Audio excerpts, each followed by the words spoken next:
27 तारीख आरंभ होचे 27 तारीख होचे आम पत्रपेटी यात्रा जेनटा आम कहूँ कन्या अन्वेषण यात्रा 28 तारीख आमर नृसिंह न्यूता एटा होचे संबलपुर तथा नंदपड़ा लगे गोटे अनन्य जिनस होचे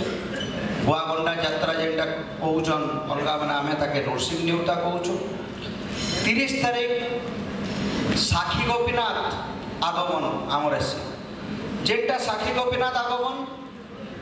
संबलपुर रे गोटे ही जगह अनाए से साखी पड़ा जेनटा साखी गोपीनाथ महाप्रभु अच्छन सेनु शिव पार्वती बाहागर रे साखी देवार लगी साखी गोपीनाथ आईसन 31 तारीख देव विवाह होचे शिव एवं माता पार्वती 1 तारीख आम नगर परिक्रमा जुगल दर्शन जेनटा कहूँ 1 तारीख बाहर 2 तारीख मंदिर प्रवेश तो इतार जेन शोभा यात्रार आकर्षण मान अच्छे आमर मुख्य शोभा यात्रा रहा जेनता सब वर्ष लेखे रही दुलदुली रहा घंट रे 2 पार्टी संप्रदाय रे शबर नृत्य रे घुमरा नाच रहा पुरुलिया छऊ रे मयूर नृत्य रे डमरू रे कांतारा नृत्य रे दंडा नाच रे ओहरी रे जोड़ी शंख रे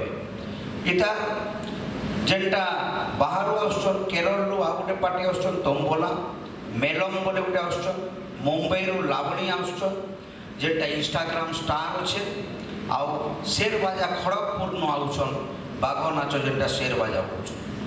आउ रथ नाच लगी आमर नादिया डांस ग्रुप अच्छन कलिकता नु आसुछन आसाम नु आसुछन आसाम नु बिहू भी आसुछन आउ मुंबई नु आसुछन इनता करे सबु जगह तो आमर इधर आर्टिस्ट माने आसुछन बाहर राज्य नु आउ आमर जेनटा प्रज्ञापन मेढ़ होचे प्रज्ञापन मेढ़ संभाजी महाराज होचन काल भैरव होचन पंचमुखी हनुमान होचन ऑपरेशन सिंदूर जेनटा इधर समस्त को चकित करिछे भारतर पराक्रम आउ सेनार भारतीय सेनार पराक्रम लगी ऑपरेशन सिंदूर के नहीं करी गोटे तार